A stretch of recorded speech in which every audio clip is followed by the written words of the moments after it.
মাহফুজ ভাই বলেছেন যে 266 জন সাংবাদিকের বিরুদ্ধে মামলা হয়েছে। এখানে তো মাহফুজ ভাই আর মতি ভাই আছে, ওনাদের দুইজনের বিরুদ্ধেই 266-র বেশি মামলা হয়েছিল। এটা কোনো জাস্টিফাই করার জন্য না, কোনো কিছু করার না। আমি আপনাদেরকে বারবার যেটা বলছি যে আমরা কিন্তু অনেকবার বলেছি, আমি নিজে অনেকবার বলেছি, মিথ্যা মামলাকারীদের বিরুদ্ধে উপযুক্ত ব্যবস্থা নেওয়া হবে, বলেছি অনেকবার। মিথ্যা মামলাকারীদের বিরুদ্ধে উপযুক্ত ব্যবস্থা নেওয়া হয় যখন এটা মিথ্যা মামলা প্রমাণিত হয়। মামলাটা ইনভেস্টিগেশন হবে, চার্জশিট হবে, বিচারিক প্রক্রিয়া যাবে, বিচার শেষ হবে, তখন শুধুমাত্র যদি প্রমাণিত হয় মিথ্যা মামলা, শুধুমাত্র আপনি তখন ব্যবস্থা নিতে পারেন, তার আগে আপনি ব্যবস্থা নিতে পারেন না। আমরা যদি সবাই নিশ্চিতভাবে জানিও এটা মিথ্যা মামলা, এখানে অনেককে ইমপ্লিকেট করা হয় যারা এর সাথে হয়তো জড়িত না, কিন্তু আমাদের কিছু করার থাকে না। এবং আমি যখন এই জিনিসটা, যখন আমাকে আমার যারা আইনজ্ঞ বন্ধু আছে, আমি সারা জীবন সিভিল সোসাইটির মেম্বার হিসাবে কাজ করেছি, এখনও সিভিল সোসাইটির মেম্বারই ভাবি নিজেকে, জাস্ট কিছুদিনের জন্য একটা দায়িত্ব পালন করছি। তো ওনারা যখন আমাকে ফোন করে, বড় বড় আইনজীবী আছেন ওনাদের মধ্যে, আমি বারবার বলি আপনি আমাকে একটা ল ড্রাফট করে দেন না, সবাইকে বলেছি দেন না। এর মধ্যে কয়েকটা সাজেশন আসছে, বলে রাখি আপনাদের।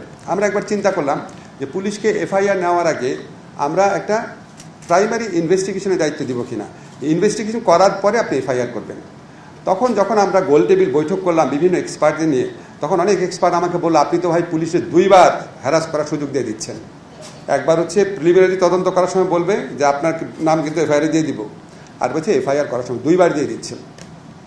আরেকবার বললাম যে আমরা শুধুমাত্র কিছু কিছু মামলার ক্ষেত্রে এটা জটিল বিধান করব কিনা যাতে প্রাইমারি স্ক্রিনিং হয়, তখন বলে না এর কনস্টিটিউশন বিরোধী হবে। আজকে আপনারা এখানে যতজন আছেন, এই যে প্রথম আলো, ডেলি স্টার, সমকাল, মানবজীবন সবাই আছেন, আপনারা বাংলাদেশের শ্রেষ্ঠ আইনজীবীদের নিয়ে গোল টেবিল বৈঠক করেন, করার পর আমাদেরকে সাজেস্ট করেন কি করতে হবে, কথা দিলাম করব, সাজেস্ট করেন, চ্যালেঞ্জ করে গেলাম করতে পারেন কিনা করেন। একটা দেশে 15 বছর মিথ্যা মামলার চর্চা হয়েছে, সংস্কৃতি গড়ে উঠেছে 15 বছর ধরে, এবং যখন এগুলি হয়েছে আমরা সম্মিলিতভাবে ওইভাবে প্রতিবাদ করতে পারি নাই, সত্যি পারি নাই। এখন এই জিনিসটা আমি সবসময় বলি যে যখন আপনার একটা দেশে অ্যানার্কি হয়, এটা ইট ব্রিডস অ্যানার্কি, একটা মিসরুলের ব্যাকলেশ থেকে যায় অনেক বছর যাবত। আমাদের সরকার, মাহফুজ ভাই কারেক্টলি বলেছে, আমরা কেউ কেউ মামলা দিয়েছি। আপনি আজকে ফেসবুক খুলে দেখেন আমার সম্পর্কে কতগুলা জঘন্য ভয়াবহ রিপোর্ট পাবেন, জঘন্যতম রিপোর্ট পাবেন।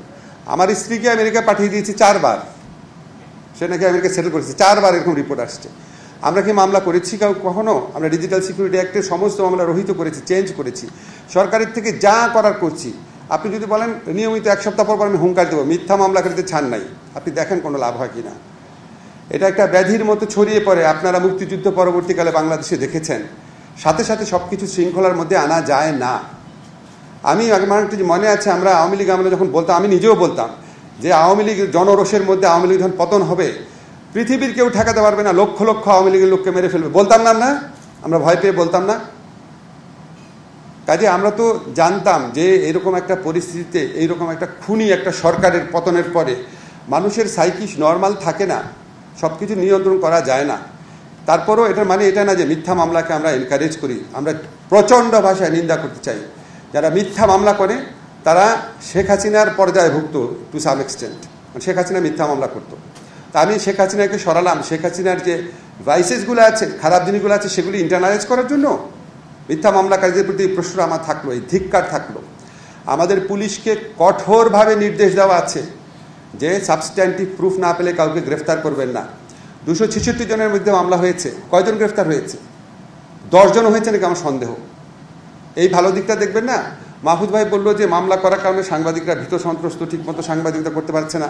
আমি তো এই 15 বছরে রাষ্ট্রদ্রোহিতা মামলা, যেটাতে মৃত্যুদণ্ড হয়, contempt of court, digital security act, সব মামলা খেয়েছি। মাহফুজ ভাইরা তো সবাই মামলা খেয়ে, এখানে এই রুমের মধ্যে কেউ আছে কেউ মামলা খান নাই? তার মধ্যে আমরা তো চেষ্টা করেছি।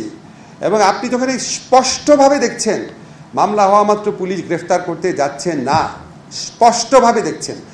বললাম 266 জনের মধ্যে বড় জোর 10 জন সাংবাদিক গ্রেফতার হয়েছে। হঠাৎ করে আমরা একটা র্যাডিক্যাল চেঞ্জ আশা করতে পারি না, আশা করতে পারি হয়তো, বাস্তবায়ন করতে পারি না। আমাদের প্রচণ্ড দুঃখ লাগে কিছু কিছু ক্ষেত্রে, ধরেন এরকম মামলা হচ্ছে, এরকম লোক সাফার হচ্ছে, খুবই কষ্ট লাগে। আমার বন্ধু বান্ধবরা একটা ভিকটিম হচ্ছে না, আমার পরিচিত লোকজন ভিকটিম হচ্ছে না, যখন আমাকে লিখে অনেক সময় এত খারাপ লাগে যে মনে হয় যে কিছুই তো করতে পারছি না। তারপর চেষ্টা করি আমরা সবাই মিথ্যা মামলা নিয়ে, হয়রানিমূলক মামলা নিয়ে আমরা সরকারের সবাই বিব্রত, কিন্তু আমরা বারবার চেষ্টা করছি এবং সবার প্রতি আহ্বান রইল, যে সাজেশন দিবেন, লিগাল অ্যামেন্ডমেন্ট দরকার, কি করা দরকার বলেন, আমরা করব। আমরা চেষ্টা করছি, তাও কনসাল্ট করার চেষ্টা করছি। আর যারা মিথ্যা মামলা করছেন, একসময় তো প্রমাণিত হবে মিথ্যা মামলা, এটা হয়তো টাইম লাগবে। যে সরকারই আসুক না কেন, আমরা আশা করব, বা আমরাও যদি থাকি ওই সময় পর্যন্ত, এর মধ্যে যদি মিথ্যা মামলা প্রমাণিত হয়, অবশ্যই আমরা ব্যবস্থা নিব, অবশ্যই নিব।